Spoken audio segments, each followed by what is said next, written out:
Assalamualaikum warahmatullahi wabarakatuh. Terima kasih sudah klik video ini. Apa kabar? Sehat selalu ya. Kembali lagi di channel Ruang Misteri. Sebelum kita memulai ceritanya, jangan lupa subscribe, like, dan komen video di bawah ini. Dan jangan lupa aktifkan tombol lonceng agar kalian dapat notifikasi video terbaru dari kita. Oke, langsung aja kita memulai ceritanya. Penghuni lain rumahku.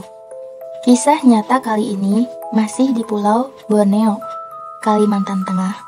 Berkisah tentang sebuah keluarga yang baru saja membeli rumah, tapi rumahnya ini belum selesai dibangun dan dijual murah oleh si pemiliknya.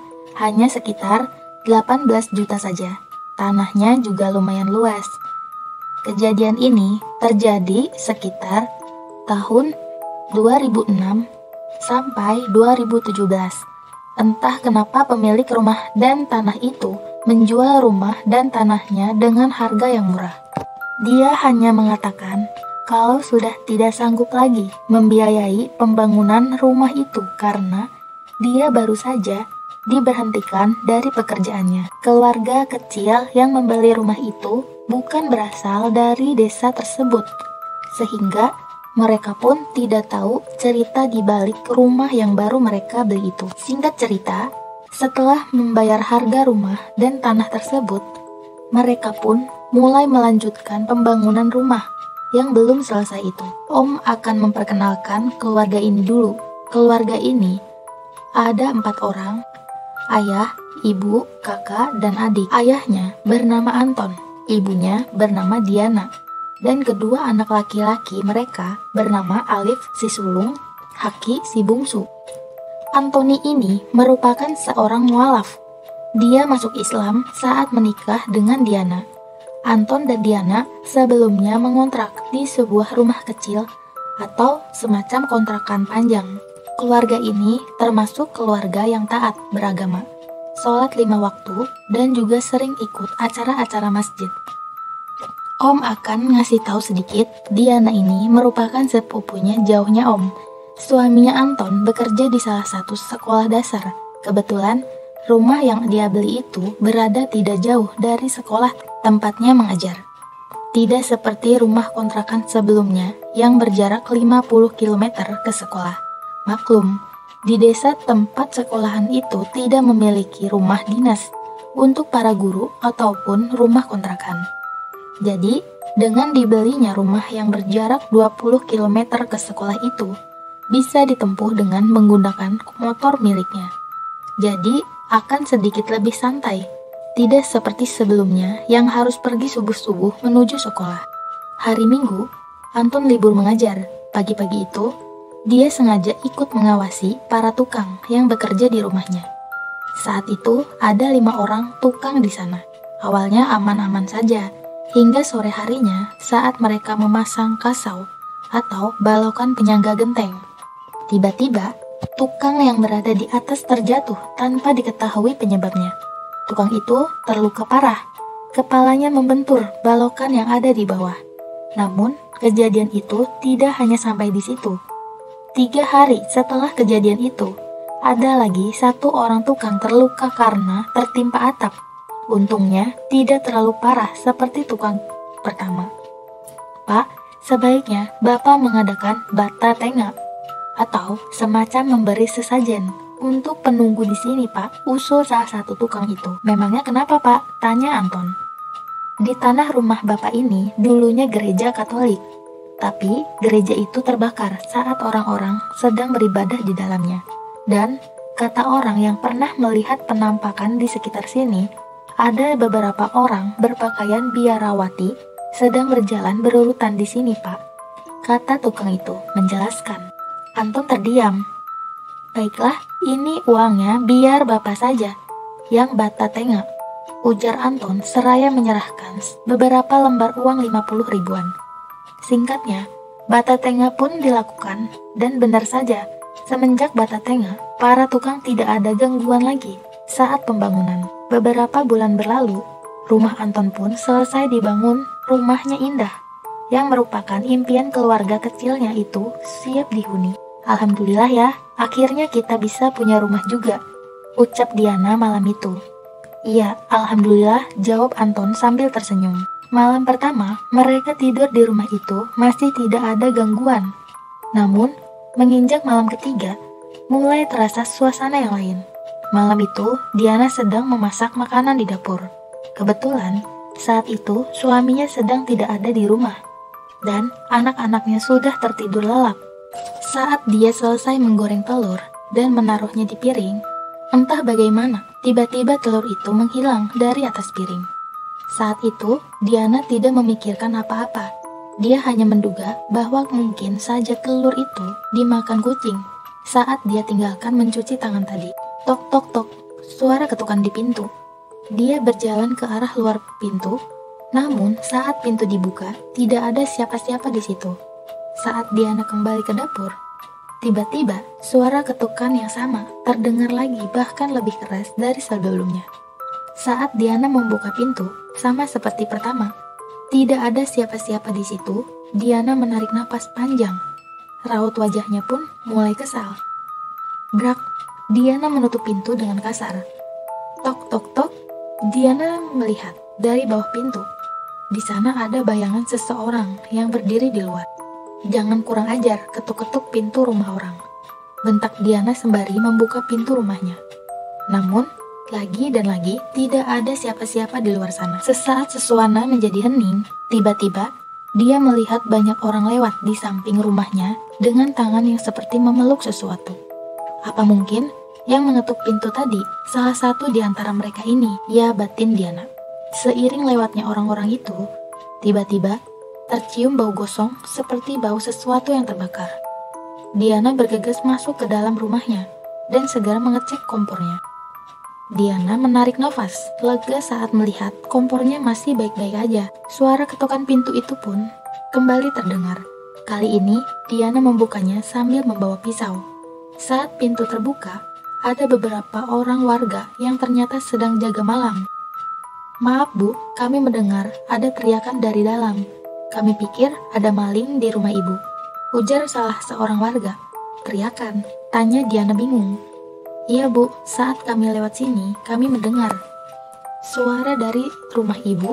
Kami kira ada apa-apa Bu, makanya kami memutuskan untuk mengecek rumah Ibu, sahut yang lainnya. Saya malah dibuat kesal tadi Pak. Di pintu ada yang mengetuk, tapi setelah dibuka tidak ada siapa-siapa di luar, ujar Diana. Warga itu saling berpandangan. Kalau begitu, kami pamit ya Bu, maaf sudah mengganggu, kata salah seorang warga itu.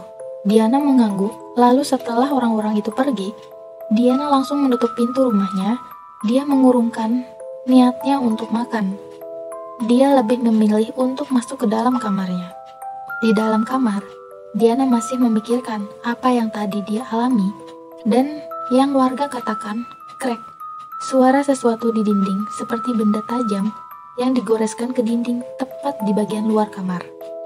Seiring dengan bunyi-bunyi di luar, tiba-tiba Diana kembali mencium bau gosong. Dia ingin memeriksanya ke dapur, namun niatnya diurungkan. Tidak, ini bukan bau komporku. Ini pasti bau dari salah satu rumah warga, gumam Diana. Namun rumahnya itu berjarak sekitar 10-20 meter dari rumah-rumah warga. Liv, bangun nak, temani mama, bisik Diana di telinga anaknya. Alif dengan ogah-ogahan bangun. Ada apa Ma? Tanya Alif. Kamu mencium sesuatu gak? Tanya Diana. Alif mengendus-ngendus sebentar, lalu menggeleng. Alif tidak mencium bau apa-apa Ma? Tanya Alif.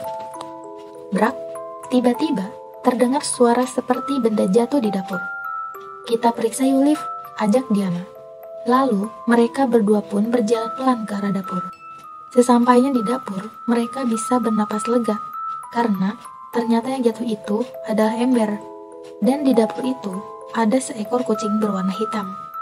Meong, syukurlah cuma kucing, gumam Diana. Setelah memastikan tidak ada apa-apa, mereka pun kembali ke kamar. Haki kemana Ma? Tanya Alif menunjuk tempat tidur adiknya yang sudah kosong. Haki, panggil Diana seraya melihat keluar jendela kamar. Sepi, tidak ada siapa-siapa di situ. Ayo kita cari Haki lift, ajak Diana seraya memegang erat tangan anaknya.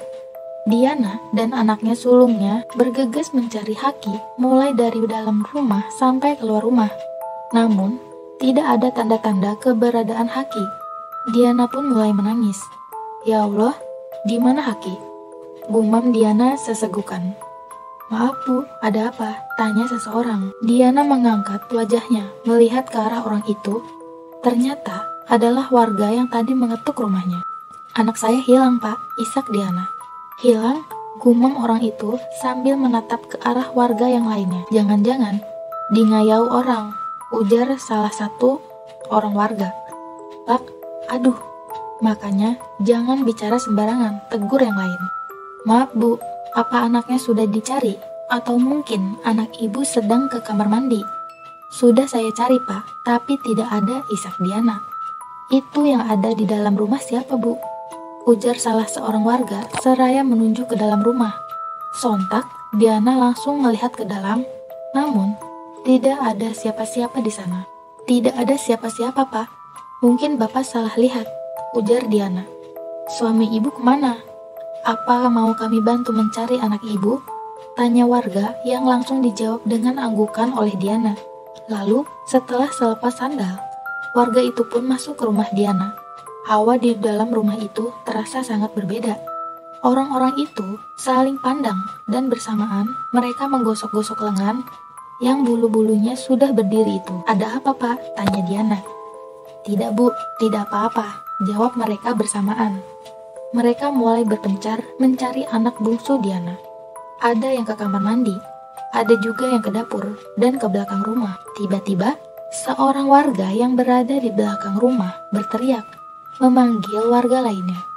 Dan bersama-sama mereka menyusul arah suara tersebut, yang ternyata di dekat sebuah sumur milik Diana. Anak ibu ada di dalam sumur, tunjuk warga yang berteriak tadi. Astagfirullahaladzim, teriak Diana panik. Kau pegangan di tali itu kuat-kuat ya nak, suruh salah satu seorang warga. Untungnya di sumur itu ada sebuah ember yang talinya terikat di balokan di atas sumur. Jadi anak itu tidak sempat tenggelam kepalanya. Orang-orang itu pun langsung menolongnya dengan cara menarik tali timba ke atas. Untungnya anak berusia 7 tahun itu bisa bertahan pada pegangan hingga ke atas. Kenapa bisa sampai di dalam sumur Ki? Tanya Diana seraya memeluk anak bungsunya itu. Tadi aku dibawa mama ke sini, lalu didorong ke dalam sumur. Untungnya aku berhasil meraih ember timba itu, isak Haki.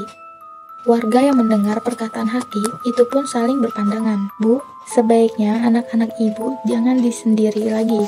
Takutnya kejadian seperti ini terulang lagi, ujar salah seorang warga. Tipo, iya Bu, anaknya jangan ditinggal sendirian lagi, sahut yang lain. Baik Pak, terima kasih Bapak sudah menolong anak saya, ucap Diana. Sama-sama Bu, kalau begitu kami pamit dulu, mau keliling kampung. Mau minum kopi dulu Pak, biar saya buatkan, kata Diana. Susu hambaruan? Tidak usah Bu, nanti kami ngopi di pos ronda saja, jawab salah satu di antara warga itu. Istilah susu hambaruan sering digunakan jika sedang ditawari makanan atau minuman, tapi kita tidak mau. Jadi, supaya tidak kepuhunan, harus menyebut susu hambaruan. Itu kalau di tempat om. Gak tahu kalau di tempat ponakan-ponakan. Setelah warga yang sedang ronda itu pergi, Diana segera membawa anak-anaknya masuk ke dalam kamar. Untung Haki tidak apa-apa ya Ma, ucap Alif. Malam itu, Diana tidak tidur sama sekali. Takut jika anak-anaknya kenapa-kenapa lagi. Subuh, terdengar suara sepeda motor yang parkir di halaman rumah mereka. Tok tok tok, Assalamualaikum, ucap Anton. Saat mendengar suara suaminya, Diana pun bergegas keluar dari kamar dan berlari ke arah pintu rumah. Syukurlah kamu sudah pulang, kata Diana. Salamku kenapa tidak dijawab? Tanya Anton tersenyum seraya melangkah masuk.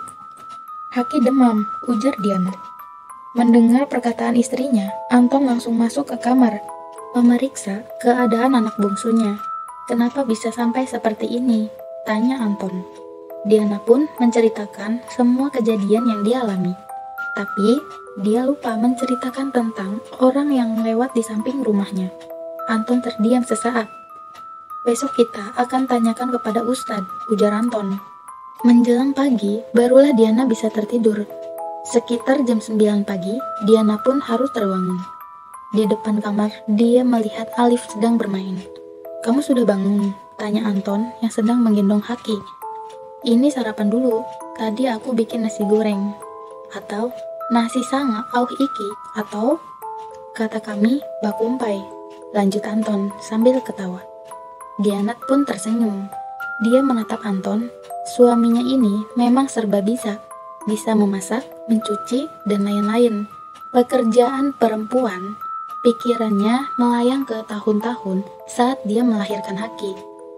Suaminya lah yang melayani keperluan Diana. "Nanti sore kita ke rumah Ustadz ya," kata Anton yang membuyarkan lamunan Diana. "Ustadz yang mana?" tanya Diana. "Di seberang desa ini ada desa lain. Kata temanku, di desa itu ada Ustadz yang bisa melihat hal-hal gaib seperti ini," jawab Anton seraya duduk di dekat istrinya. "Kenapa harus nunggu nanti sore? Lebih baik kita pergi sekarang," ujar Diana. "Baiklah, tapi kamu makan dulu," jawab Anton. "Aku takut kalau ada orang yang mengirim hal-hal gaib pada kita. Apalagi keluargamu kan sangat membenci aku dan anak-anak," ujar Diana lagi. "Makanya nanti kita ke tempat Ustadz itu. Kita tanyakan semuanya," ucap Anton. Singkatnya, hari itu mereka berempat pergi ke desa tempat tinggal Ustadz. Setelah bertanya tentang para penduduk di desa itu, sampailah mereka di rumah di ujung desa. "Assalamualaikum," ucap Anton dan Diana. "Waalaikumsalam," jawab seseorang dari dalam rumah yang pintunya terbuka itu. "Cari siapa ya?" tanya seorang ibu-ibu. "Saya mencari Ustadz Amir. Apa benar beliau tinggal di sini?" tanya Anton. "Wah, kalian telat, Nak. Hamzah tadi baru berangkat. Dijemput orang," jawab ibu-ibu itu, yang ternyata adalah ibu dari Ustadz Hamzah. Anton dan Diana saling berpandangan. "Kira-kira kapan Ustadz Hamzah datang? Malam ini atau besok?" tanya Anton. "Ibu kurang tahu, Nak. Tapi tadi kata yang jemput, saudara istrinya kerasukan dan desanya itu lumayan jauh dari sini. Kemungkinan beberapa hari baru Hamzah pulang," jawab ibu-ibu tersebut. "Baiklah, Bu. Kami pulang dulu." "Oh iya, Bu, kami tinggal di desa. Jika Ustadz Hamzah pulang, kalau beliau berkenan bisa langsung ke rumah kami, Bu," kata Anton seraya bersalaman dengan ibu-ibu itu. "Iya, nanti akan ibu sampaikan. Hati-hati di jalan." "Kamu tidak memasak?" tanya Anton pada Diana malam itu. "Tidak, aku tidak ingin ke dapur malam-malam," jawab Diana. "Aku beli makanan sebentar ke warung ya," ujar Anton sambil memasukkan dompet ke dalam kantong celananya. "Jangan lama-lama ya, aku takut," pesan Diana. Anton hanya tersenyum lalu berjalan keluar kamar. Seperginya Anton, Diana dan kedua anaknya saling berpelukan. "Ma, Alif pengen pipis," kata anak sulungnya. "Ayo," sahut Diana sambil menggendong Haki, lalu tangan sebelahnya lagi memegang Alif. Mereka bertiga ke dapur. Tiba-tiba, bau gosong yang kemarin malam tercium lagi. "Liv, pipis di sini saja," ujar Diana sambil menarik tangan anaknya. Brak, pintu rumah mereka tertutup tiba-tiba. "Ada apa, Ma?" tanya Alif. "Cepet, Liv, kita kembali ke kamar," ujar Diana ketakutan sambil menarik tangan anaknya. Namun, saat mereka berbalik, tiba-tiba terlihat sosok berwarna hitam gosong di balik lemari. "Astagfirullah," ujar Diana kaget bercampur takut. Namun, sekejap mereka menutup mata. Tiba-tiba, sosok hitam gosong itu sudah tidak ada lagi. Diana yang masih menggendong Haki dan memegangi Alif pun langsung membawa anak-anaknya kembali ke dalam kamar. 1 jam, 2 jam Anton tidak kunjung kembali. Diana mulai khawatir. Namun, di sisi lain, dia juga sangat takut untuk keluar rumah. Dan di saat yang bersamaan, terdengar suara pintu digedor-gedor dari luar. Diana buka pintunya, teriak Anton. Mendengar teriakan Anton yang seperti orang ketakutan itu, mereka bertiga pun langsung keluar kamar. Buka pintunya sekarang, teriak Anton dari luar. Namun pintunya terkunci. Pintunya kau kunci, Ton, teriak Diana ikut menggedor-gedor pintu. Aku tidak mengunci pintunya, Diana, ujar Anton. Mereka mulai panik. Tiba-tiba, tercium bau gosong dari arah dapur. Bau apa ini, nak? Tanya Anton. Aku tidak tahu, tapi bau-bau seperti ini sudah sering tercium, jawab Diana. Api, mak, teriak Alif ketakutan melihat cahaya api di dapur. Astagfirullah, cepat keluarkan kami dari sini, Ton. Kurasa rumah kita terbakar, teriak Diana terisak. Mendengar kata istrinya, Anton langsung mendobrak pintu itu. Namun sia-sia saja, pintu tidak kunjung terbuka. Tolong, teriak Anton berkali-kali. Dan beberapa saat kemudian, para warga terdekat mulai berdatangan. Mereka beramai-ramai berusaha mendobrak pintu rumah itu. Dan berhasil. Diana beserta kedua anaknya berhasil dikeluarkan dari rumah yang sudah mulai terbakar sebagian itu.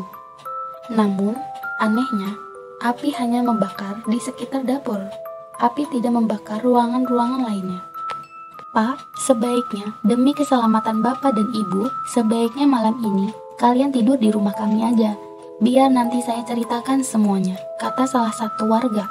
Singkatnya, Anton dan keluarganya tidur di rumah salah satu warga yang ikut menolong mereka tadi. Saat anak-anak Anton dan Dina sudah tertidur, mereka pun diceritakan tentang yang terjadi sebenarnya di rumah itu. Dulu, sebelum rumah Bapak itu dibangun, di situ juga ada sebuah rumah. Namun hanya berjangka 4-5 hari saja rumah itu dihuni pemiliknya. Karena tepat di hari 4-5 rumah itu terbakar habis. Ibunya pemilik rumah itu meninggal di sana, terbakar bersama rumah karena dia lumpuh. Dan anak menantunya tidak sempat mengeluarkan ibu itu. Dan sebelum rumah itu, juga ada rumah sebelumnya yang juga terbakar. Tapi sekarang anehnya, rumah Bapak itu tidak terbakar semua. Sementara rumah-rumah yang dulu pernah dibangun di tanah rumah tersebut, semuanya habis terbakar, Pak, cerita warga itu. Anton dan Diana saling berpandangan. Apa benar awalnya di tanah itu pernah berdiri sebuah gereja? Tanya Anton. Iya, Pak, katanya dulu memang pernah ada sebuah gereja di sana, tapi terbakar bersama orang-orang yang sedang berdoa di dalamnya. Entah dulu api itu berasal dari mana, jawab warga itu. Apa mungkin rumah kami tidak terbakar habis karena kami menyimpan Al-Quran? Tanya Anton. Tidak mungkin, Pak, soalnya dulu yang beli tanah itu ada yang beragama Islam juga, dan ada yang beragama Kristen juga, Pak, tapi tetap rumah itu akhirnya terbakar habis. Cuma rumah Bapak ini yang tidak terbakar habis, ujar warga itu lagi. Jadi, yang membeli tanah itu sudah banyak, Pak. Tapi sayang, semuanya yang membangun rumah di tanah itu berakhir kebakaran. Ya sudah, Pak, lebih baik Bapak dan Ibu tidur saja dulu. Biar besok kami membantu Bapak memilih barang-barang yang masih bisa dipakai dari rumah Bapak, ujar warga itu. Anton dan Diana pun berusaha memejamkan mata, walau pikiran mereka berdua masih memikirkan yang sudah terjadi di rumah baru mereka itu. Apa benar di sana dihuni oleh makhluk-makhluk yang tidak menyadari kalau mereka sudah mati? Pagi-pagi sekali, Anton dan Diana sudah bangun. Ibu-ibu di rumah itu pun sudah menyiapkan makanan untuk mereka. Terima kasih, Bu. Maaf, kami merepotkan. Singkat cerita, setelah selesai sarapan, mereka pun berangkat kembali ke rumah Anton. Di sanalah sudah ada beberapa warga yang menunggu dari luar rumah itu. Anton, Diana, dan para warga itu masuk ke dalam rumah, mengumpulkan barang-barang yang masih utuh atau tidak terbakar. Kedua lemarinya masih utuh. Di dalamnya ada Al-Quran kecil yang sering Anton bawa saat mengajar. Dan di lemari yang lain ada ikro anak-anaknya. Dan di dekat dapur ada lemari yang berisi mukena, sajadah, dan juga Al-Quran di lemari atasnya. Dan semua itu masih utuh, termasuk tempat penyimpanan Al-Quran. Dan di sekitarnya Cuma dapur yang terbakar habis, tidak tersisa apapun. Kalau dipikir-pikir, memang aneh sih, tapi begitulah nyatanya. Jadi, lemari tempat penyimpanan Al-Quran itu terletak di pertengahan ruangan antara dapur dan luar, kebesaran Allah. Dan sejak saat itu, Anton dan keluarga pindah dari kampung itu, dan tanah rumah itu diserahkan pada warga untuk dibangun sebuah masjid.